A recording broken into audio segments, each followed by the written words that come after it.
तर अनिल परबांची लायकी तरी एका छत्रपती संभाजी महाराजांशी तुलना करण्याची अशी प्रतिक्रिया संजय गायकवाडांनी दिली आहे. बघूया.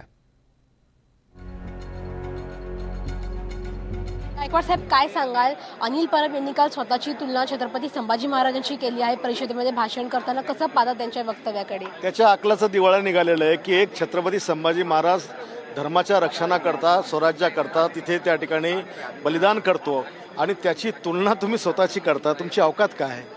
एवढ्या मोठा महाराजा ज्याचं 16 भाषा प्रभुत्व, ज्याने 9 वर्षामध्ये जेवढ्या लढायला एक लढाई तो हरला नाही आणि कधी त्या औरंग्यासमोर झुकला नाही, अशांची तुलना तुम्ही करता. तुम्ही त्याच्या पायाची धूळ तरी आहात का? तुमची लायकी काय आहे? मात्र ते म्हणतात की हे रेकॉर्ड म्हणून काढू नका, हे रेकॉर्ड वरतीच ठेवा. हो ना. आणि मी बघितलं ते होते उपसभापती त्यांना विचारलं की रेकॉर्डवर ठेवायचं का म्हणून.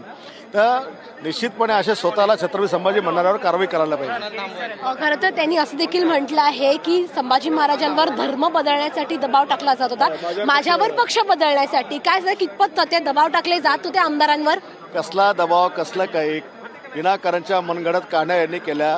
आता ईडी वगैरे तुम्ही जर काही केलं नाही तर तुम्ही कशाला घाबरता? कशाला ईडीला फिडीला एसआयटीला वगैरे? तुम्ही काही केलं नसेल तर तुमच्यावर काही कारवाई होणार नाही. विधान परिषदेच्या खरं एका जागेसाठी शिवसेनेमध्ये रस्सीखेच आहे. आपल्या पक्षामध्ये एका जागेसाठी कोणाकोणाच्या नावाची चर्चा आणि किती जण उत्सुक आणि अपेक्षित आहेत, रांगेत आहेत? आता प्रत्येकाला वाटतं आमदार व्हावं. एका पक्षात 10 तरी लोकांची इच्छा असते, पण आमचे एकनाथ शिंदे योग्य माणसाला न्याय देतील हा मला विश्वास आहे. रस्सीखेच होणार नाही कारण का एकच जागा आणि इच्छुक अनेक आहेत. हो, नाही, रस्सीखेच नाही होणार. आपण पाहतोय व्हिडिओ जर्नलिस्ट संतोष पालवणकर सह सुविजा, NDTV मराठी, मुंबई.